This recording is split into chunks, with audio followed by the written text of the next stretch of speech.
Bismillahirrahmanirrahim. Assalamualaikum warahmatullahi wabarakatuh. Asyhadu an la ilaha illallah, asyhadu anna Muhammad Rasulullah. Allahumma sholli ala sayyidina Muhammad wa ala ali sayyidina Muhammad. Kama sholaita ala sayyidina Ibrahim wa ala ali sayyidina Ibrahim. Bil alamina innaka hamidum majid. Sebelum kita mulai hampir ngombe pagi ini ya. Jumat pagi yang cerah ya. Alhamdulillah ya, cerah banget ini Jumat paginya ini ya. Jumat Agung. Duh, minum dulu. Supaya enggak serak. Bismillahirrahmanirrahim.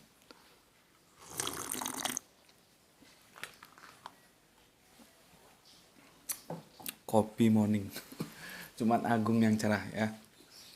Ayo kita panjatkan dahulu doa untuk saudara-saudara kita yang telah mengambil bagian untuk mendukung, untuk bersolawat atas channel dakwah ini. Semoga solawat itu menjadi catatan langit amal soleh bagi mereka dan keluarganya. Kelak, amin amin ya rabbal alamin. Begitu juga untuk seluruh viewerku ya. Aku ucapkan terima kasih atas doa-doa baiknya. Semoga kebaikan doa itu tercurahkan juga untuk kalian semua. Amin amin ya rabbal alamin. Pagi ini ya, ngobrol pagi ini, mampir ngombe kali ini aku akan membacakan sebuah apa ya, sebuah cerita yang itu aku dapatkan dari grup WA ya. Itu NN ya. Dan aku ucapkan terima kasih dan mohon maaf aku tidak bisa meminta izin karena NN kepada siapa aku harus meminta izin ketika aku akan mengunggah tulisannya dalam channel ini ya. Dan tulisan itu sangat menggugah gue banget lah. Sehingga ingat masa-masa kecil aku dulu ya gitu. NN itu nonim ya. Jadi kalau ada karya sastra dulu NN itu nonim. Itu biasanya itu sebuah tujuan supaya dia tidak diketahui jejaknya oleh penguasa saat itu. Seperti kita tahu dulu leluhur-leluhur kita juga berjuang lewat bidangnya masing-masing. Kalau mereka yang bergelut dalam sastra, mereka ya lewat karya penanya, lewat karya-karya sastranya, lewat karya tulisnya untuk membangkitkan gelora perjuangan bangsa kita untuk melawan penjajah. Maka supaya tidak diketahui dia nonim atau kadang-kadang mengganti nama seperti yang pernah aku ceritakan apa dulu ya, Pak Negoro gitu lupa gue, Abdi Negoro atas apa gitu ya. Itu aslinya orang dari saudara kita dari Padang, jadi pakai nama orang Jawa supaya tidak Abdi Negoro nggak, kalau nggak salah ya gitu. Itu diganti dalam rangka supaya tidak terdeteksi jejaknya. Jadi orang Jawa pakai nama orang Padang atau nanti pakai nama orang mana gitu ya. Itu dalam rangka itu supaya penjajah tidak begitu mudah mendeteksinya dan kita bebas untuk berkarya ya. Dan biasanya karya-karya begitu karya-karya yang heroik gitu ya. Itulah kita bisa ambil contoh bahwa kita bisa berjuang untuk negeri ini dengan apa yang kita bisa dengan skill kita masing-masing. Jadi kalau Anda biasanya ada karya sastra bahkan lagu juga biasanya begitu, NN itu nonim. Jadi namanya memang tidak diketahui ya. Oh, Adi Negoro ya. Adi Negoro itu nama Jawa tapi beliaunya itu orang Padang ya, bukan orang Jawa. Itulah hebatnya. Oke, aku bacakan tulisan ini, subhanallah ya. Ini judulnya langsung di atas ditulis, nggak tahu siapa yang nulis tapi bagus juga loh. Tajuknya sesok yole. Sesok itu besok, yo itu ya, le itu berasal dari kata tole. Jadi memang orang Jawa begitu, kadang-kadang dia singkat, dia potong gitu ya, nggak dia sebut. Sesuk yo tole, nggak begitu, tapi sesuk yo le, tapi le itu kita semua tahu karena memang bahasanya orang Jawa ya tahu ya. Makanya begitu kalau kita mau mencari bahasa Ibrani itu kebenarannya lewat orang-orang Israel karena itu bahasa mereka. Jadi kata ehad itu ya dipahami menurut orang-orang Israel ya, bukan goyim. Goyim itu di luar Israel ya. Sesuk yole itu artinya besok ya anakku laki-laki. Jadi le itu tole itu seperti aku manggil Grahito, ini kita mencuri waktunya Grahito, ini dia daring. Kita culik dia. Aku kalau manggil Grahito itu tole atau le, tukokno gorengan. Nak belikan gorengan gitu. Kalau yang adiknya yang cewek itu nduk. Jadi tole itu lawannya nduk, sama-sama anak, yang satu laki, yang satu cewek, perempuan gitu ya. Jadi judulnya itu adalah Sesuk Yole, jadi besok ya nak. Gitu. Aku bacakan. Sewaktu kecil saya tumbuh di pasar. Ibu saya berjualan es teh di pinggir pasar saat itu. Setiap hari saya di sana karena saat itu tak ada orang lain yang merawat saya. Bapak saya merantau mencari nafkah di kota yang lain. Ibu memenuhi kebutuhan harian kami dengan berjualan es teh. Setelah sore kami pulang ke rumah kontrakan. Dari pasar menuju rumah, banyak sekali toko-toko yang kami lewati dengan berjalan kaki. Dari toko makanan, jajanan, sampai mainan. Saat melewati toko mainan, ambilin tisu. Saya berhenti, namanya anak kecil. Pingin punya. Hampir selalu begitu. Berhenti sejenak melihat mainan yang dijajar. Sambil membayangkan punya salah satu dari itu. Ya. Sejenak tidak peduli dengan apapun sampai ibu saya mendekati lalu berkata, "Sesuk yole, besok ya nak." Gitu. Dan kami pun berjalan pulang. Saat melewati toko makanan juga demikian. Melihat ayam dibakar, serasa ingin mencoba. Namanya juga anak kecil. Dan makanan yang demikian tentu tidak kami makan sebulan sekali.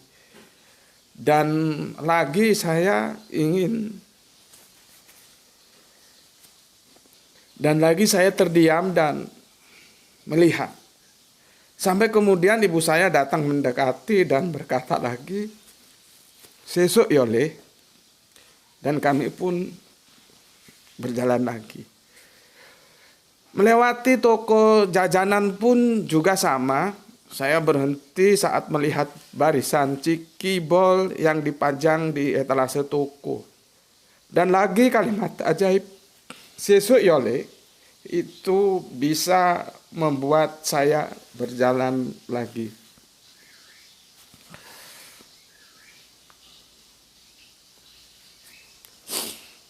Saya bersyukur dibesarkan dengan kalimat besok ya.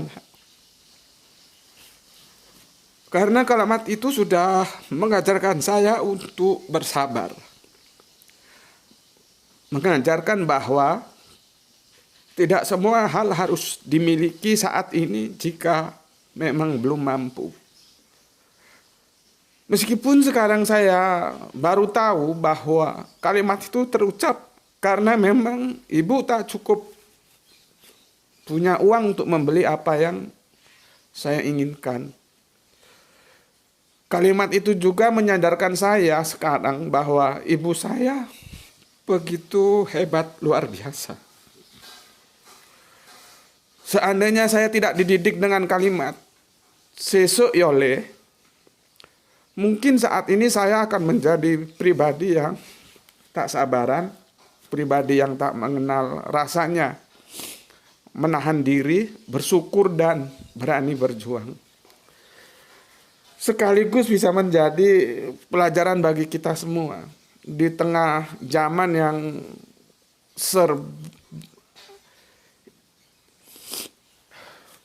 ini sekaligus bisa menjadi pelajaran bagi kita semua di tengah zaman yang serba penuh dengan barang mewah saat ini, memancing kita untuk setiap saat jadi gampang pingin HP yang baru, mobil yang baru, dan sebagainya. Alhasil bagi mereka yang tak sanggup menahan diri, pilihan singkat pun diambil. Ngutang, nyicil, kredit, dan apapun lah namanya. Yang sering kita dapati menjadi penyebab dari hancurnya kehidupan banyak keluarga dan hilangnya ketenangan dari banyak jiwa. Yakin saja bahwa rezeki kita ada jalannya. Sabar saja kawan, asalkan kerja keras, lalu pastikan harus halal. Lapangan rezeki akan hadir dalam kehidupan. Tinggal sekarang kita harus berani bilang ke diri masing-masing, tatkala diri belum mampu memenuhi ini dan itu dengan kalimat sesuk yole.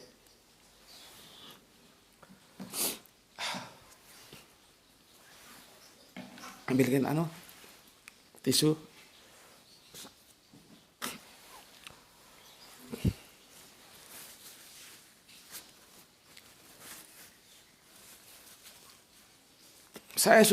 Saya sungguh berterima kasih kepada saudaraku yang menulis unggahan ini, dan sekali lagi aku tidak harus bagaimana ya. Aku tidak tahu cara berterima kasih karena juga dia NN nonim ya. Kepada siapa harus berterima kasih ya.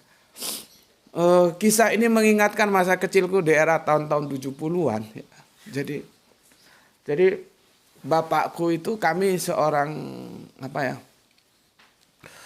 sosok kehidupan yang itu proletar ya, proletar. Jadi kalau ibuku itu kerjanya ya mama, kalau kami di Sumatera itu jarang ibu. Ya jual pecel, sempat juga jual gorengan di pinggir jalan, tapi bukan di pasar. Di pinggir jalan itu ya. Kami dibesarkan, aku bersama almarhum adikku ya, itu masih kecil lah gitu. Kalau sore gitu pulang, sedangkan bapak itu mocok-mocok. Kalau orang Siantar bilang mocok-mocok itu ya hari ini dapat apa, kerja apa, besok kerja apa, besok kerja apa, itu sesuatu yang belum pasti lah ya, mocok-mocok gitu. Jadi memang benar-benar dari basic yang proletar gitu. Bapakku itu seseorang yang cool, kalem, confident ya, tapi teguh hati ya. Dia tidak berapi-api, tidak seperti aku. Memang kami beda karakter. Kalau aku orangnya sepertinya karakter ibu itu lebih mewarnai. Jadi temperamental begitu ya. Kalau bapak itu tidak, mungkin kalau kita pinjam istilah, sifatnya sifat tanah yang selalu cool, kalem, confident, sedangkan aku sifat api yang selalu membakar gitulah ya kira-kira. Dulu ketika aku dengan bapakku demokrasi banget gitu ya. Jadi kami sering diskusi bersama habis-habisan tentang politik, tentang apa gitu. Biasanya selesai sholat maghrib kami nongkrong di depan rumah sambil menunggu waktu isya gitu ya, sambil minum kopi, mamak goreng pisang atau apa yang bisa dinikmati gitu. Aku bebas sama bapak itu, sangat-sangat kami demokrasi sekali dalam bertukar pikiran ya, tentang politik, tentang apa saja lah ya. Jadi sudah terbiasa alur demokrasi itu, perbedaan pendapat itu begitu bagus. Karena apa? Karena belum tentu aku juga sependapat dengan bapak gitu ya. Tapi itu bukan masalah. Di masa kecilku, ketika aku pingin sesuatu itu, mengganti Bapakku itu selalu bilang, "Ah, kalau bapakku itu manggil aku Dik gitu ya. Kan nama aku kan Subandi ya. Jadi kalau manggil Dik gitu. Jadi kalau aku misalkan kami di pinggir jalan terus aku pingin apa gitu, bapakku selalu bilang, besok kalau kamu sudah kerja bisa kok dibeli itu. Gitu. Jadi bapakku tetap memberikan sebuah harapan pada anaknya. Padahal ya seperti cerita itu, aku tahu kami tidak punya uang untuk membelinya. Jadi bapakku selalu memberikan harapan, besok kamu kalau sudah besar, sudah bekerja, bisa kok dibeli itu. Gitu. Itu selalu begitu. Selalu begitu. Ya. Aku pingin apa gitu. Kan aku orangnya terbuka. Aku pingin ini, pingin itu, aku selalu ngomong. Gitu. Jadi ada sebuah harapan yang ditanamkan sehingga kita tidak putus asa. Karakter itulah yang membuat aku teguh, dan aku seperti yang pernah kita ngaji barengkan dalam tajuk berpikir terbalik. Aku bukan sosok yang setuju pada falsafah kegagalan adalah kesuksesan yang tertunda, tidak. Aku orang yang harus berani menghadapi kenyataan. Sukses ya sukses, gagal ya gagal gitu. Karena kalau kegagalan adalah kesuksesan yang tertunda, maka dia harus linier dan dia harus berbalik bahwa kesuksesan itu pun suatu kegagalan yang tertunda. Begitu juga kalau bahwa setiap kesulitan ada kemudahan, kita jangan lupa ketika kita dalam posisi di kemudahan itu nanti juga ada kesulitan. Jadi suasana yang berpikir terbalik itu mengingatku bahwa bagaimanapun memang otoritas Allah itu selalu ada di dalam kesulitan dan kemudahan, dalam kegagalan dan dalam kesuksesan, ya, sehingga aku tidak menjadi gampang putus asa, ya meskipun tidak tercapai atau setengah tercapai itu ya biasa-biasa saja gitu. Itulah yang aku selalu ingat. Jadi bapakku itu sampai aku sudah kuliah, ketika aku liburan semester pulang ke rumah itu biasanya aku masih tertidur, itu bapakku sebelum berangkat ke pasar itu di atas meja itu sudah ada teh manis. Dulu aku sukanya teh manis bukan kopi gitu. Padahal aku ngomong jangan Pak, nanti aku bikin sendiri gitu. Tapi bapakku nggak pernah dengar, dan setiap aku bangun sudah ada sudah ada teh di atas meja. Setiap aku bangun sudah ada teh, gitu terus. Begitu kasih sayangnya seorang bapak terhadap anaknya. Padahal aku kan sudah bisa bikin sendiri, orang aku sudah kuliah kok itu. Tapi setelah aku larang, bapak tidak pernah jawab, tidak pernah dengar, diam saja, dan besok lagi masih tetap ada segelas teh setiap aku bangun di atas meja. Ya, itulah yang bisa aku bagikan. Bagaimana kita jangan gampang putus asa. Kalau orang Jawa bilang sabar nerimo ing pandome Gusti gitu. Jadi kita harus sabar menerima kapan Gusti Allah itu memberikan apa sesuatu yang kita minta. Seperti itu tadi. Kalau di tajuk yang aku bacakan, sesuk yole. Kalau bapakku bilang, besok Dik kalau kamu sudah kerja bisa kok beli itu. Gitu.